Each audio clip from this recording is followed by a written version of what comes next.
Movie के start में हमें मिनियंस के बारे में बताया जाता है कि ये येलो कलर की सबसे पुरानी क्रिएचर हैं जिनकी लाइफ का मकसद सिर्फ अपने मास्टर के लिए काम करना है और खिदमत करना है। और वो सामने आने वाली किसी भी बड़ी क्रिएचर को अपना मास्टर मान लेते हैं और उसका पीछा करते हैं। जिस तरह अभी मूवी के स्टार्ट में वो बहुत बड़ी सी फिश का पीछा कर रहे थे और पानी से बाहर निकलने पर एक बहुत बड़ा सा डायनासोर इस फिश के ऊपर पाँव रखकर उसे मार देता है। इस तरह वो फिश को छोड़कर डायनासोर को अपना मास्टर मानने लगते हैं। लेकिन यहाँ पर एक छोटे मिनियन की गलती की वजह से एक स्टोन घूमकर इस डायनासोर को एक आतिशफिशा के अंदर गिरा देता है, जिससे मूवी में दिखाए जाने वाले मिनियन के दूसरे मास्टर की भी डेथ हो जाती है। अब क्योंकि इनके पास कोई मास्टर नहीं था तो इसीलिए वो मास्टर की तलाश को ही अपनी लाइफ का मकसद बना लेते हैं, क्योंकि वो मास्टर के बगैर गुजारा नहीं कर सकते थे। तो इस काम के लिए कभी वो बियर को और कभी ड्रैकुला को वो अपना मास्टर बना लेते हैं, जिसमें बियर तो वैसे ही मर जाता है और ड्रैकुला को वो दिन में धूप के सामने ले जाकर अपनी बेवकूफ़ी से मार देते हैं। हर बार वो मास्टर ढूंढते और वो मर जाता, वो इस सबसे अब थक चुके थे। इसीलिए वो लोग फैसला करते हैं कि वो लोग अकेले ही एक केव के अंदर रहेंगे। अब क्योंकि इन्हें हमेशा अपने मास्टर की खिदमत करने की आदत थी और इनको अपने मास्टर के पीछे रहना बहुत अच्छा लगता था, इसीलिए वो मास्टर के बाद खुद को काफ़ी उदास और निकम्मा महसूस कर रहे थे।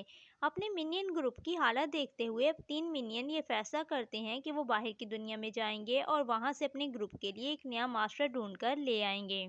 वो तीनों अपनी जर्नी स्टार्ट करते हैं और पहुंचते हैं न्यूयॉर्क सिटी में। अब इनको एक ऐसी लड़की देखने को मिलती है जो अपने लिए कुछ लोगों को तलाश कर रही थी। आसान लफ्जों में इस लड़की को गुलामों की ज़रूरत थी। इसको देखते ही तीनों मिनियंस को लगता है कि इनका काम आसान हो गया है और इन्हें अपना मास्टर मिल चुका है। अब वो इस लड़की को अपना मास्टर मानते हुए ऑरलैंडो यानी इस लड़की के शहर के लिए निकलते हैं और एक शो में पहुंचते हैं। वहां पर इसका गुलाम बनने के लिए बहुत से कंटेस्टेंट आए हुए थे, जिनके लिए इस लड़की ने एक गेम रखा था जिसको जीतने वाला ही इसका गुलाम होता। इसके हाथ में एक स्टोन था और वो लड़की कहती है कि जो कोई मेरे हाथ से ये स्टोन उठाएगा वही मेरा गुलाम बनेगा। इस काम के लिए बहुत से तगड़े लोग भी इसके सामने आते हैं और फिर कोई और नहीं बल्कि अनएक्सपेक्टेडली मिनियन ही ये काम कर देते हैं। यही वजह थी कि इस लड़की ने मिनियंस को अपना गुलाम चूज कर लिया था। वो लड़की इन तीनों मिनियंस को लेकर लंदन चली जाती है, जहां रास्ते में इन तीनों मिनियन में से एक मिनियन कॉल करके अपने मिनियन ग्रुप को ये खुशखबरी देता है कि इनको इनका मास्टर मिल चुका है और जैसे भी हो सके वो सारा का सारा ग्रुप अब लंदन आ जाए।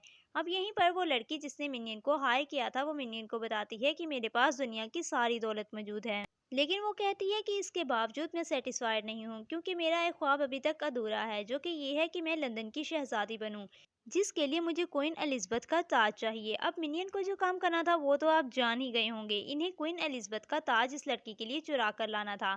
इस खतरनाक मिशन को पूरा करने के लिए इस लड़की का हस्बैंड तीनों मिनियन को कोई ना कोई वेपन देता है, जिनमें से एक वेपन था लावा गन, जबकि दूसरा वेपन था हिप्नोटाइजिंग कैप, जिसके अंदर ये एबिलिटी थी कि वो किसी को किसी भी टाइम हिप्नोटाइज कर सकती थी।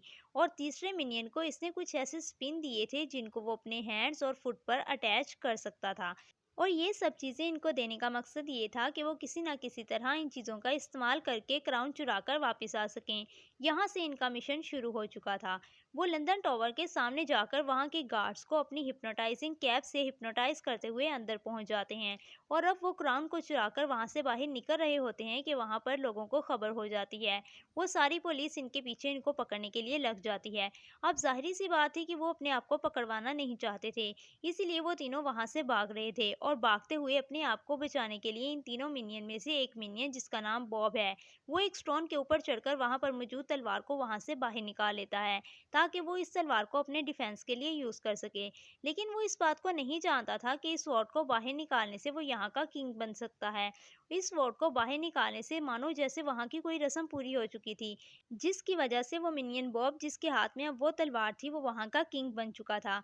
अभी चंद मिनट पहले वो लोग यानी वो पुलिस ऑफिसर जो इन लोगों को पकड़ने की कोशिश कर रहे थे, वो सारे के सारे घुटनों के बल इस मिनियन यानी बॉब के आगे बैठ जाते हैं। अब दूसरी तरफ इस बात की खबर जैसे ही उस अमीर कबीर लड़की को मिलती है जिसने इन मिनियन को हायर किया था, तो उसे बहुत ज़्यादा गुस्सा आता है।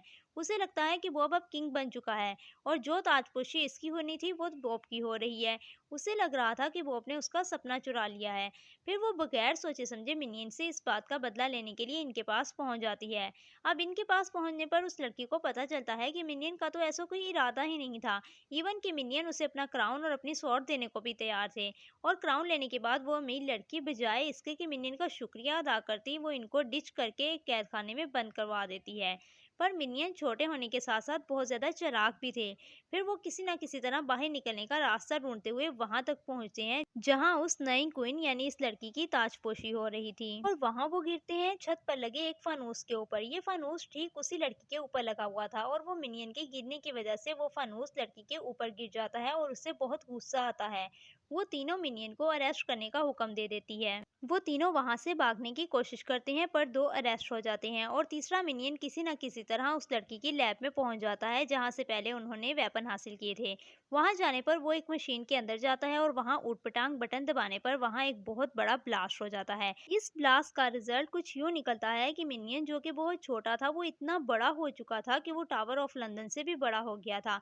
इतना बड़ा होते ही वो सबसे पहले अपने दोनों मिनियन दोस्तों को बचाता है, और दूसरी तरफ इस मिनियन का ग्रुप जिसको इस मिनियन ने कॉल करके बुलाया था वो भी अब लंदन पहुंच चुके थे, और सारे उसकी आवाज़ सुनकर एक्साइटेड हो जाते हैं और उसके सामने आते हैं, जिन्हें देखकर केविन भी बहुत ज़्यादा खुश हो जाता है। लेकिन ये खुशी इनकी इस नई क्वीन से बर्दाश्त होने वाली थोड़ी ना थी। वो भी अपने वेपन को यूज़ करते हुए अपना साइज केविन जितना बड़ा करके वहां पर पहुंच जाती है और केविन पर एक रॉकेट से अटैक कर देती है, जिस पर केविन सबसे पहले इस रॉकेट को हाथ में पकड़ता है और फिर इस लड़की को हाथ में पकड़कर उस रॉकेट को खा जाता है और वो दोनों के दोनों हवा में उड़ जाते हैं, जहां पर अब हमें हवा में ब्लास्ट होता दिखाई देता है। और सारे के सारे मिनियन ये देखकर दुखी हो चुके थे कि इनका एक साथी इनके लिए एक मास्टर ढूंढते ढूंढते मर गया और उन्हें परफेक्ट मास्टर भी ना मिल सका। लेकिन ये दुखी मोमेंट्स बस कुछ देर के लिए ही थे, क्योंकि तभी हवा में एक छोटा सा मिनियन यानी केविन उड़ते हुए नजर आ रहा था। यानी अब केविन वापस अपने साइज का होकर इनके पास वापस आ चुका था। जिसके बाद नेक्स्ट सीन में क्वीन एलिजाबेथ को दिखाया जाता है जिनके पास इनका क्राउन वापस आ चुका था, और मिनियन ये देखकर काफी खुश थे। अब तीनों मिनियन को इनकी बहादुरी के लिए इनाम भी दिया जाता है।